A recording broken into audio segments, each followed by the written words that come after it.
नमस्कार, मैं अमृत रश्मि स्वागत करती हूँ आपका एक बार फिर से इंडिया न्यूज़ नेशनल में।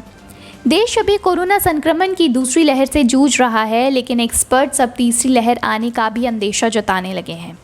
तीसरी लहर आएगी, इस बात को अभी तक सारे एक्सपर्ट्स मानकर चल रहे हैं, लेकिन कब तक आएगी इस बारे में अभी कुछ नहीं कहा जा सकता। केंद्र सरकार के principal scientific adviser professor Vijay Raghavan ने बुधवार को कहा कि दूसरी लहर के बाद तीसरी लहर भी आएगी। प्रेस कॉन्फ्रेंस करते हुए उन्होंने कहा, तीसरी लहर भी आएगी, लेकिन कब आएगी और कितनी खतरनाक होगी इसके बारे में अभी कुछ नहीं कहा जा सकता। कोरोना वायरस के वेरिएंट लगातार बदल रहे हैं, इसलिए हमें तीसरी लहर के लिए भी तैयार रहना होगा।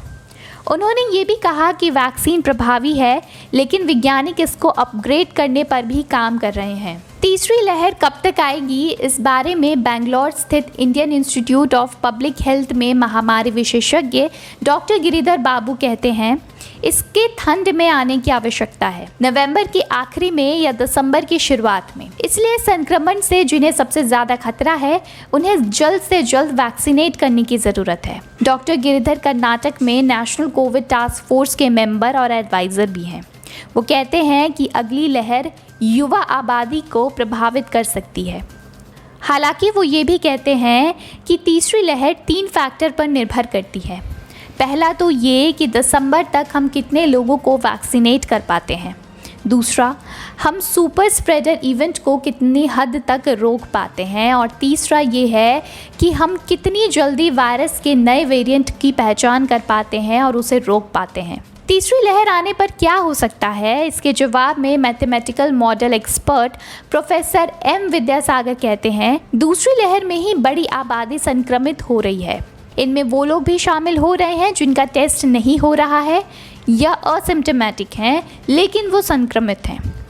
ऐसे में जो संक्रमित हो रहे हैं उनमें कम से कम 6 महीने तक वायरस के खिलाफ इम्यूनिटी रहेगी, लेकिन उसके बाद इम्यूनिटी कमज़ोर पड़ सकती है। इसलिए हमें वैक्सीनेशन प्रोग्राम में तेज़ी लानी होगी। 6 महीने के भीतर हाई रिस्क पॉपुलेशन को वैक्सीनेट करना होगा ताकि तीसरी लहर दूसरी लहर जितनी भयावह ना हो। डॉक्टर बाबू कहते हैं, कई राज्यों ने दूसरी लहर पर वैज्ञानिकों की सलाह को नज़रअंदाज किया। हमें अब एक प्लान बनाना होगा ताकि हम कई लहरों को मैनेज कर सके। साथ ही वैक्सीनेशन का भी प्लान तैयार करना होगा। उन्होंने कहा, हम दूसरी लहर से जैसे ही निकलते हैं वैसे ही हमें स्थायी समाधान लागू करने होंगे। हमें मामलों और मौतों की संख्या को कम करने के लिए एक अग्रेसिव स्ट्रैटेजी बनाने की ज़रूरत है। हमें टेस्टिंग की सुविधा बढ़ानी होगी, एक मजबूत इंफ्रास्ट्रक्चर खड़ा करना होगा। सरकारी आंकड़ों के मुताबिक देश में अब तक 16 करोड़ 24 लाख लोगों को वैक्सीन लग चुकी है। वहीं पिछले 24 घंटे में 18 से 44 साल के सिर्फ 2,30,000 लोगों को ही वैक्सीन लग चुकी है। भारत में अभी तक 11% आबादी ही ऐसी है जिसे वैक्सीन का कम से कम 1 डोज लग चुका है। ये आंकड़ा बहुत कम है, क्योंकि हमें हर दिन 40 से 50 लाख लोगों को वैक्सीनेट करना है, लेकिन वैक्सीन की कमी की वजह से ऐसा नहीं हो पा रहा है। वहीं दूसरी लहर की पीक को लेकर अनुमान लगाया जा रहा है कि ये 7 मई को आ सकता है।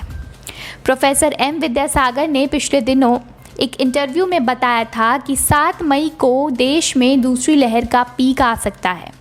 इसके बाद नए मामलों में कमी आ सकती है। हालांकि अलग अलग राज्यों में अलग अलग वक्त पर पीक आएगा।